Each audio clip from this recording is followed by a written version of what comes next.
Bienvenue à tous dans cette nouvelle vidéo. On se retrouve sur la suite de notre fameuse tier list sur les Pokémon de la première génération, puisque je complète ce genre de tier list actuellement en pré-tournage. C'est des vidéos tournées d'avance aussi, mais c'est surtout pour rendre hommage.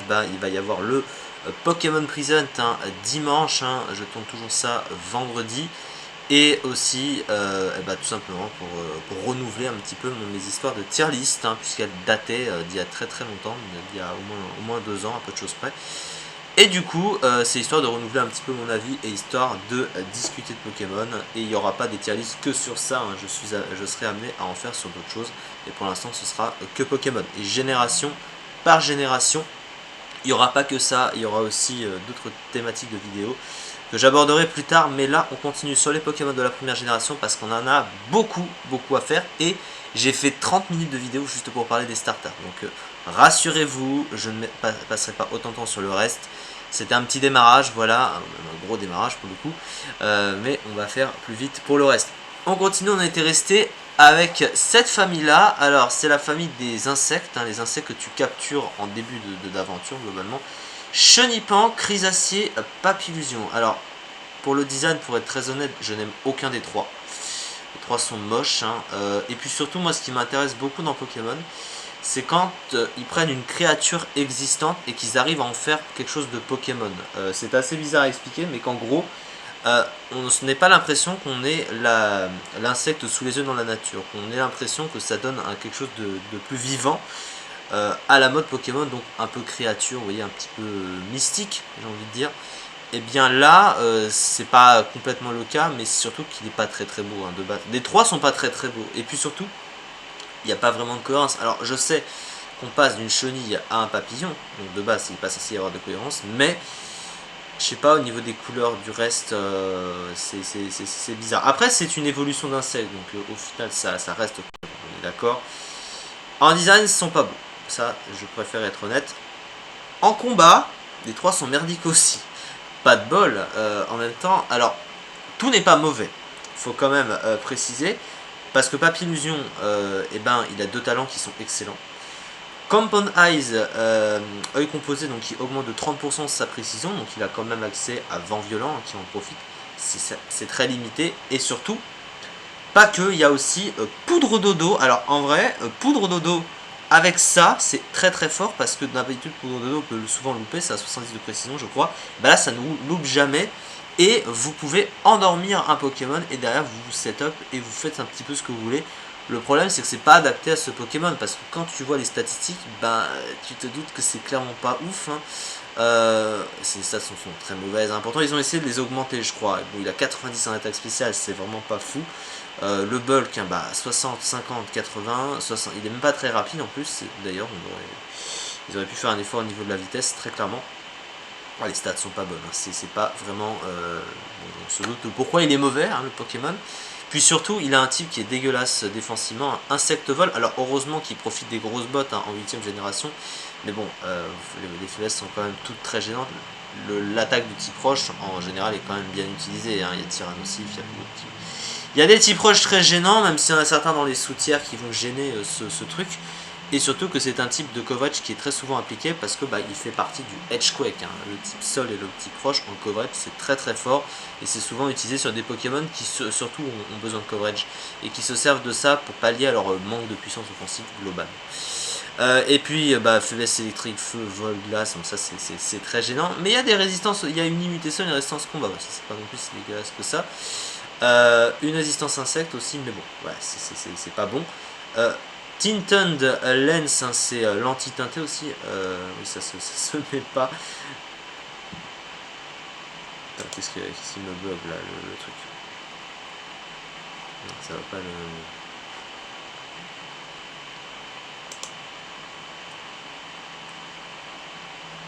C'est en train de bugger un petit peu. Enfin bon. Du coup, le Pokémon est mauvais, donc Tinted Lens, que je disais, je voulais juste réaccéder au Pokémon. Je peux pas réaccéder au Pokémon. Ça veut pas. Le le lien bug un peu, on verra ça après. Donc du coup voilà, Tinted Lance qui du coup fait que les capacités peu efficaces du Pokémon sont efficaces normalement, pardon. Donc ça veut dire que des attaques résistées sont considérées comme étant neutres à part s'il y a une double résistance dessus. C'est bien, mais encore une fois c'est pas adapté au Pokémon avec ses stats et tout le reste. Il est juste mauvais et il est pas très beau. Je vais pas mettre ça dans sa dégage parce que ce serait un peu méchant. Je vais peut-être mettre dans bof. Ça veut dire qu'en vrai, le papillon en lui-même ça reste un papillon. Bon, par contre, Chrysacier et Chenipan, ça par contre, oui, ça dégage. Ça dégage hein, parce que c'est très moche et ça ressemble à rien. Ça va pas être des cocons ou quoi, je veux dire, ils auraient pu faire un tout petit effort de plus, histoire qu'on n'ait pas l'impression que ce soit des cocons comme on les verrait dans la nature, quoi. Je sais que je chipote un petit peu, mais c'est important hein, le détail hein, dans les Pokémon. Bon, mais qu'est-ce qu'il a le lien il a bugué. Bon. Ok, bon. Je vais ouvrir une page après, c'est pas grave. Et puis du coup, hein, au niveau des usages, hein, pareil. Hein,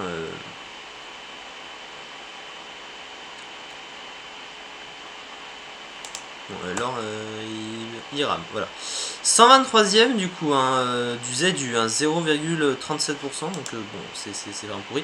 Ensuite, du coup, on a Aspico, Coconfort et Dardarnian, donc c'est l'autre famille de type insecte. Et Dardarnian a une méga évolution, et je pense que je vais peut-être plus parler de la méga évolution parce que pour moi, c'est celle que. Bah, c'est le meilleur truc. Hein, parce que de base, j'aime pas les trois Pokémon non plus. Hein, les trois, c'est comme Papillusion, hein, les trois sont moches. Dardarnian en stratégie, il est merdique aussi, hein, faut dire. Alors attends, parce que moi je voulais pouvoir accéder à une page de Pokémon de Smogon, s'il vous plaît. Voilà, Bidri, je me souvenais. Le nom en français, en anglais je l'avais à moitié, hein, mais comme j'ai un petit peu la flemme, je voulais chercher ça comme ça. Bon, ça va se charger là dans quelques secondes. Est-ce qu'il est revenu en... Je crois qu'il n'est pas revenu en 8G. Déjà il a perdu sa méga, hein, évidemment. Alors le fait qu'il ait perdu sa méga pour le coup... Bah non, il n'est pas revenu, donc de toute façon, bon. De toute façon c'est pas très intéressant. Ouais, ça rame, hein. Aujourd'hui il est fatigué. Alors bon, le Pokémon de base, il est nul. Hein. Ça, on voit que les stats sont pas très bonnes, hein. Surtout qu'il a un bulk physique merdique. 40 en défense, hein, c'est à peu près, c'est même moins bon que la défense d'Alakazam, hein. C'est quand même terrible. Même Magikarp est presque capable de faire mieux. Hein. Je crois qu'il a une moins bonne défense que Magikarp hein, en plus. Hein. Terrible. Hein. Donc il est très mauvais. Son type, il n'est pas si incroyable que ça. Il a accès à des résistances utiles, malgré tout. Mais c'est pas un type incroyable, hein, très clairement. Il y a des résistances utiles. Ouais. Double résistance combat, résistance fée, résistance insecte. Qu'on peut voir, mais offensivement il n'est pas bon, et puis de toute façon les stats sont pas bonnes. Les talents sont très peu abordables, hein. Évidemment quand tu as uniquement Swarm et bon il veut pas il veut pas, ah c'est bon, j'ai trouvé le moyen de faire ça. Swarm a donc Essaim, le truc qui augmente la puissance des attaques des types insectes quand tu es à moins d'un tiers de ta vie. Sniper qui augmente ton taux de chance de critique, mais bon pour un Pokémon qui tank rien, il va pas s'en servir quoi. Il va s'en servir une fois sur 10 et encore il sera déjà mort avant même de savoir quand et comment l'utiliser. Donc du coup c'est vrai que c'est très difficilement adapté à un Pokémon comme ça. Donc du coup ça va être un petit peu pareil parce que Aspico machin, bon, un peu Osef, hein, on est d'accord, ça dégage assez largement. Et Dardarnian ça va être dans bof un petit peu comme... En vrai je trouve Papillon plus beau que Dardarnian. Mais bon. Par contre méga Dardarnian, alors là c'est vraiment quelque chose de cheaté. Alors méga cheaté. Déjà ils ont réussi heureusement à rendre le Pokémon beaucoup plus beau. Hein, je suis désolé comme ça il est beaucoup plus stylé. La guêpe elle fait peur. On sent vraiment l'esprit créature. On ressort de l'insecte stupide de base finalement. Quand tu passes hein, d'un Pokémon merdique hein, qui est dans le tiers, donc dans le pire tiers du jeu, à un Pokémon qui se retrouve en underuse dans Méga Évoluant parce qu'il obtient adaptabilité, le Pokémon hein, qui te donne un double stab globalement sur tes attaques de type, donc insectes et poison. Et regardez les stats, hein, 150 en attaque, 145 en vitesse avec un bulk merdique toujours, donc c'est un Pokémon un peu glace canon, hein. Ça veut dire un Pokémon qui tape fort et qui va vite mais qui tanque rien. Mais clairement, il a une puissance infernale, hein, c'est autant que Groudon ou Rayquaza sur le physique. Donc rendez-vous compte que c'est très fort. Ça tape, et ça tape même plus fort que les stabs, avec adaptabilité du coup, que ces Pokémon là, hein, si c'est ça. Et 145 de vitesse, c'est un speed énorme, donc il met des dégâts assez importants. En plus, il a accès à demi-tour, je crois. Il a accès à de très très bonnes choses, ce Pokémon. Bon, le Moufoul est pas si rempli que ça, hein. Mais bon, il a sabotage, il a tunnelier pour passer Pokémon de type acier. C'est globalement plutôt correct. Il a même Danse-Lame, même si je pense que tu vas difficilement vouloir l'utiliser. Ou pouvoir, hein, vu le bulk évidemment. En tout cas, voilà. Alors, Mega Dardarnian, c'est un de mes Pokémon. C'est stylé. Voilà, là, ça, ils ont réussi à rendre un Pokémon naze complètement stylé grâce à ça. Donc, vous voyez que là, pour le coup, c'est rentable. Ensuite, la famille de Roucarnage, donc Roucoule, Roucoups, Roucoups, Roucarnage, et Méga Roucarnage aussi également. Alors je sais plus comment, c'est Pidgeot je crois. Oui, c'est Pidgeotto, Pidgeot, je sais pas quoi. Donc ça, encore une fois, Roucoule, hein, c'est un Pokémon que tu captures au début de l'aventure, hein.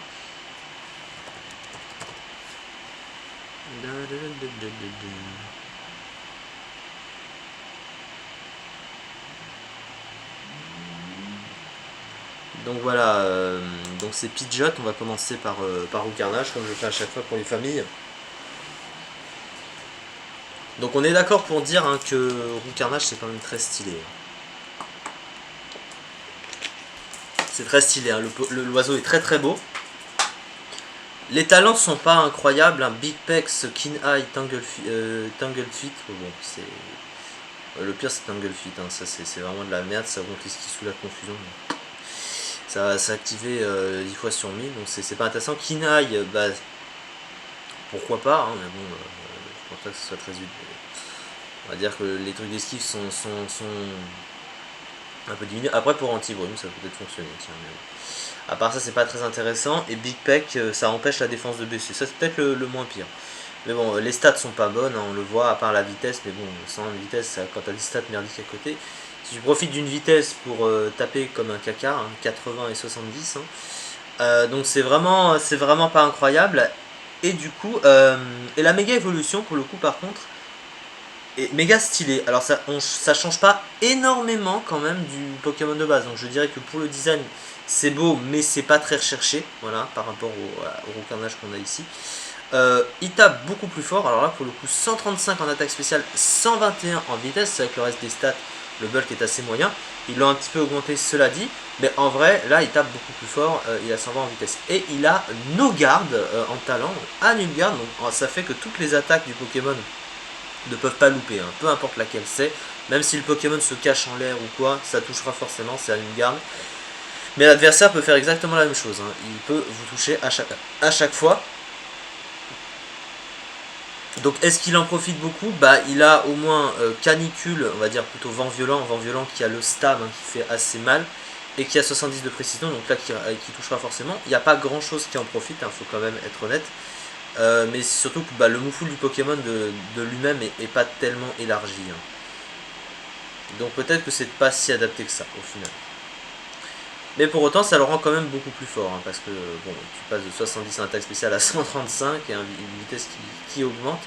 Bref, le Pokémon est beaucoup plus fort, ça clairement il passe du ZU quasiment à l'UnderU, donc je te doute que le Pokémon est très fort. Après je trouve que pour le design c'est pas très recherché. Moi ça va être du très cool, très stylé.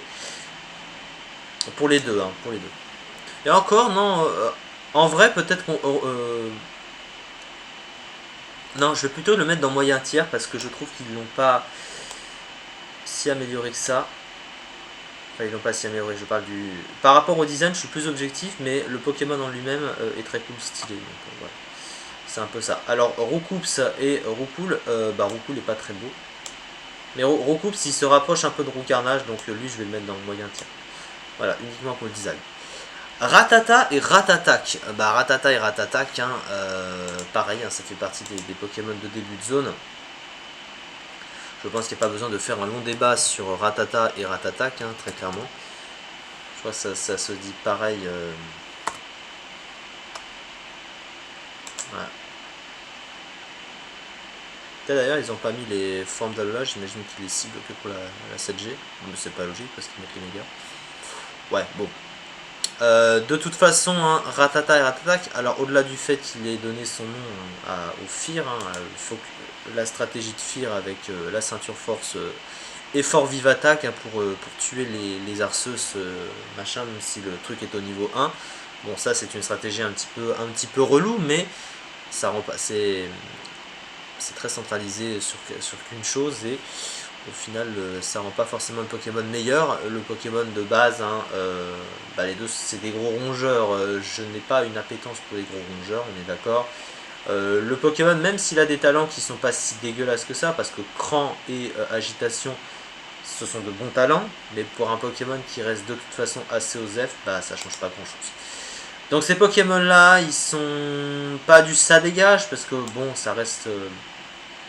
Il y a un potentiel, après ça n'ira pas plus quoi. Disons qu'il peut y avoir pire. Voilà, on va être gentil. Ensuite, alors Piafabec et Rapace de Pique. Alors les deux Pokémon sont beaux. C'est vrai que j'aime bien les deux. Les deux oiseaux sont plutôt jolis. Rapace de Pique est plutôt stylé. Et puis on voit un peu la cohérence des couleurs entre l'évolution et... c'est quoi, c'est Spyro je crois, me semble. On voit la cohérence des couleurs entre la pré-évolution et l'évolution. C'est ça que je disais. Mais par contre, au niveau de la strat Rapace de Pique, hein, c'est pourri. Hein. C'est très pourri. Déjà, le type est pas incroyable. Hein. Normal vol. Hein. Bah déjà, le type normal, il est pas bon de base. Peu importe avec quoi tu mets le type normal, ça ne le rendra pas meilleur. Parce que le type normal, il apporte rien en synergie. Et puis surtout, bah, ça annule la bonne résistance combat du type vol. Hein. C'est assez dommage. Des stats. Bon, il tape pas extrêmement fort. Il manque un petit peu de vitesse. Il a des talents qui sont assez situationnels et pas très intéressants. Et un bulk merdique. Donc en stratégie, le Pokémon n'est pas bon. Mais j'aime beaucoup le design. Donc le design des deux. Donc ça va être moyen. Tiens, écoutez. Voilà, on va se mettre d'accord là-dessus.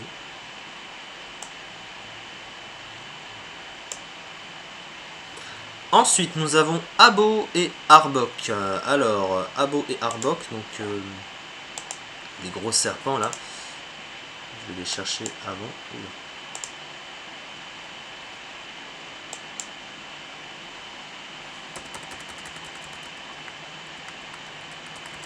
Bon, si ça pouvait fonctionner, hein, ce serait pas mal parce que ça lag beaucoup là. Oh là là là. Désolé pour les lags, désolé pour l'attente. Si on prend notre temps. On va vite, mais on prend notre temps. Voilà. Alors, bon, Arbok en stratégie, j'ai pas besoin de faire un débat là-dessus. C'est un des pires Pokémon du jeu. Pourquoi? Parce que les stats sont assez moyennes. Hein, pareil, c'est la première génération, il n'y a pas grand-chose qui vient relever le niveau du Pokémon. Au niveau des talents, bon, il y a au moins Intimidation, c'est pas si pire qu'autre chose. Au niveau du move pool, c'est vrai que je parle pas beaucoup de move pool, mais bon, quand tu vois déjà que le Pokémon de base est mauvais, aller chercher dans le move pool à côté, à part pour chercher plus intéressant, et encore. Il a un bon move pool après, il a un bon move pool offensif, il a accès à enroulement, il a de bonnes options, il a séisme, gros-feu, gunshot, poison jab, poursuite, bref. Il a des trucs, hein, c'est pas si dégueulasse que ça. Mais bon, son type poison, bah, c'est pas fait pour aller avec un Pokémon offensif comme ça, je pense. Mais c'est pas un mauvais type le type poison, parce que ça apporte quand même de bonnes résistances, ça n'a pas beaucoup de faiblesse. Après, c'est vrai que le Pokémon se démarque pas vraiment en termes de stats. Et puis au niveau du design, bah, c'est pas moche, c'est pas beau non plus, donc oh, disons qu'il y avait mieux à faire que mettre juste un gros serpent comme ça. Je pense qu'ils auraient pu aller plus loin quand même. Donc je pense que ça va être Ensuite, alors on arrive à Pikachu et à Raichu. Alors deux univers entre les deux, ils ont beau se ressembler hein, à peu de choses près. Il faut savoir que Pikachu, je n'ai jamais aimé ce Pokémon. Hein. Tout le monde le prétend comme étant la mascotte hein, du jeu. Bah, en fait, Pikachu, c'est juste qu'on le voit tout le temps avec Sacha, machin. Voilà, non pas que même si j'ai pas beaucoup d'affection pour l'anime en général, à part les débuts avec la nostalgie. Pikachu, hein, bah, c'est une souris électrique, mais il n'y a pas grand chose à côté, quoi, en fait. C'est quelque chose de très très simple, hein, finalement. Il n'y a pas de vraie recherche, finalement, hein, pour le Pokémon, en termes de design. Il est pas moche, hein. C'est-à-dire qu'il est mignon, hein, je dis pas le contraire. Ça reste Pikachu, mais il n'y a pas de recherche, en fait, avec le Pokémon. Bon, en combat, il est pas bon, hein, ça on le sait. Raichu n'est guère meilleur comparé à d'autres aussi. Et puis là, après, mais Raichu est beaucoup plus beau par contre.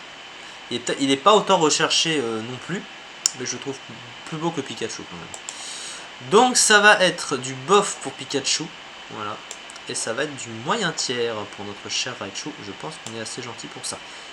Ensuite, nous avons Sablette et Sablero. Alors, comment ils se disent ces deux-là? Je ne sais même plus. On va chercher ça. Alors, Sablero, qui fait un petit peu penser au Covid. Hein. Pourquoi? Parce que c'est un pangolin, le Sablero. C'est une sorte de pangolin, et donc c'est à cause de ça qu'il y a notre ami Covid là. Ironique, hein, évidemment. Alors, Sandslash, donc du coup en anglais. Donc au-delà du fait que ce soit un esprit pangolin, voilà. Bon, le Pokémon n'est pas très très beau, hein, quand même. Il y a pas, ça se démarque pas vraiment. Globalement, ça se démarque pas vraiment. En stratégie, bah, il est lent. Hein. Il est un peu trop lent, malheureusement. 65 de vitesse. Les talents sont adaptés au Pokémon. Mais à côté de ça, il tape pas extrêmement fort non plus. Il se démarque pas beaucoup. Et même si son type est bon, le type sol est évidemment un des meilleurs types offensifs du jeu, il se démarque pas. Et surtout, il y a de meilleurs Pokémon de type sol que ce truc, hein, de très très loin. Donc c'est vrai que bon, c'est assez moyen comme truc, hein, voilà, faut le dire. Je sais même pas, est-ce qu'il est revenu en Sandshrew? Sandslash. J'arrive pas à le trouver. Pourquoi il est pas dans... Que Sandslash elle là? Il n'y a pas l'autre, il n'y a que la forme d'Alola et pas l'autre?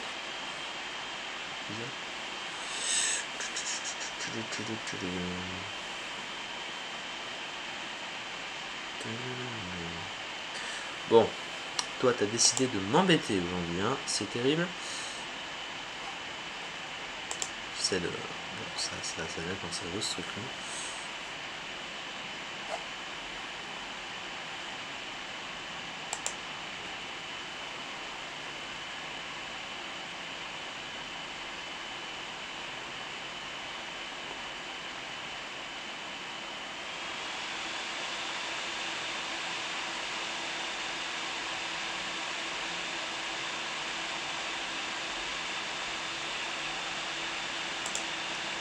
Donc voilà, on a fini par y arriver. Oui, ah non, il est en PU. Bon, ça change pas grand chose, tu me diras. La forme d'Alola est moins bonne, du coup. C'est parce que c'est le type qui est moins bon. Avec les faiblesses acier-glace, là. Donc, Sand Slash. Où est-ce qu'il est? 27ème. Oh, ça va, hein, pour le tir. Après, c'est pas le meilleur tir du jeu, évidemment. Bon, il y a nettement mieux que ce Pokémon. Il n'est pas incroyable en termes de design. Je pense qu'on va le mettre dans le bof. Hein. Ça se démarque pas beaucoup. Alors ensuite, on arrive avec les deux trucs, là, les deux familles de Nidoran. À commencer par Nidoran femelle, hein, parce qu'il y a Nidoran femelle et Nidoran mâle. D'ailleurs, ce sont les premiers Pokémon à genre unique globalement. C'est-à-dire que voilà, hein, les premiers Pokémon femelles ou mâles à ce niveau-là. Alors, quel est celui que je préfère des deux? Bah, c'est Nidoking. Hein. Pour moi, la présence de Nidoking a toujours été supérieure à celle de Nidoqueen, qui est un peu plus moche pour moi. Les petits là, les deux Nidoran ils se valent à peu près, ils sont stylés tous les deux. Nidorino est un peu plus beau que Nidorina, je trouve aussi. La couleur, ça fait pas une grosse différence, ça change pas vraiment. Mais je sais pas, j'aime beaucoup mieux la tête, la corne, enfin le style, ça fait un peu semi-dinosaure. J'aime bien. Et puis bah, la couleur, il y a une cohérence de couleur en tout cas et de forme sur les évolutions. Ensuite, au niveau de la stratégie, ben, Nidoking est meilleur évidemment. Et puis surtout, il est connu hein, en première génération hein, pour avoir la fameuse grosse myriade de moves, c'est-à-dire que tu pouvais lui mettre déflagration, laser glace, fatal foudre et j'en passe. Tu pouvais le jouer avec un peu tout ce que tu voulais. C'était un petit peu abusé. Enfin abusé, disons que ça te plaisait beaucoup en aventure d'avoir ça, clairement. Mais après ça revient au stade de première génération, c'est-à-dire qu'il n'y a pas grand chose qui se démarque, hein, il n'a pas un très bon bulk, il n'est pas si rapide que ça, donc voilà. Mais après pour le design c'est vrai que c'est pas mal. Moi honnêtement j'ai envie de le mettre dans très cool, très stylé. Nidorino pareil, plus pour le design pour le coup. Les trois on va les mettre là-dedans. Nidoran je vais aussi le mettre dans très cool, très stylé. Nidorina je l'ai trouvé un peu moins bien, je vais mettre bof. Et lui on va dire moyen tiers. Voilà. Elle plutôt. Voilà, je pense que c'est un juste milieu à ce niveau là. Donc du coup c'est ça. Alors ensuite Mélofée et Mélodelph, bah, les deux Pokémon sont très stylés. Et puis surtout bah, ils ont une très bonne amélioration en gagnant le type fée en 6ème génération. Et Mélodelph est un des meilleurs Pokémon du jeu. Hein. Et aussi du coup un des meilleurs Pokémon de type fée. Parce que bah, il a eu accès à son merveilleux talent Magikarp. Avant il était moins bon parce qu'il avait le type normal et pas ce talent. Évidemment, mais maintenant c'est un excellent Pokémon. Et puis surtout tu peux le jouer à la fois offensif et défensif. Hein, parce qu'il a une attaque spéciale utilisable et il a plénitude. Il a le soin avec Ecoque. Et tu peux faire, voilà, tu as vraiment plusieurs options, voilà, avec les pièges de roc, etc. Très intéressant, il est très cool à jouer en plus ce Pokémon.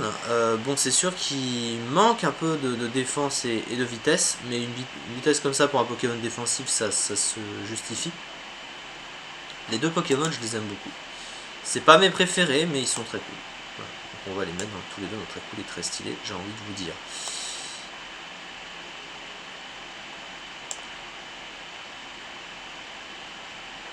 Voilà, donc bah, je pense qu'on va pouvoir s'arrêter là pour l'instant. On arrive à 26 minutes à peu près.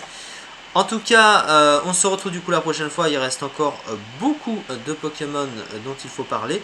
Désolé encore une fois hein, pour les petits lags de pages, etc. Ça, malheureusement, bah, ça arrive une fois sur deux. Hein. Je suis obligé de faire avec les aléas du direct. En tout cas, ce qui compte, c'est que la tier list se complète et que le reste fonctionne. Merci beaucoup de m'avoir suivi et on se retrouve très vite pour compléter la suite tous ensemble. Merci beaucoup.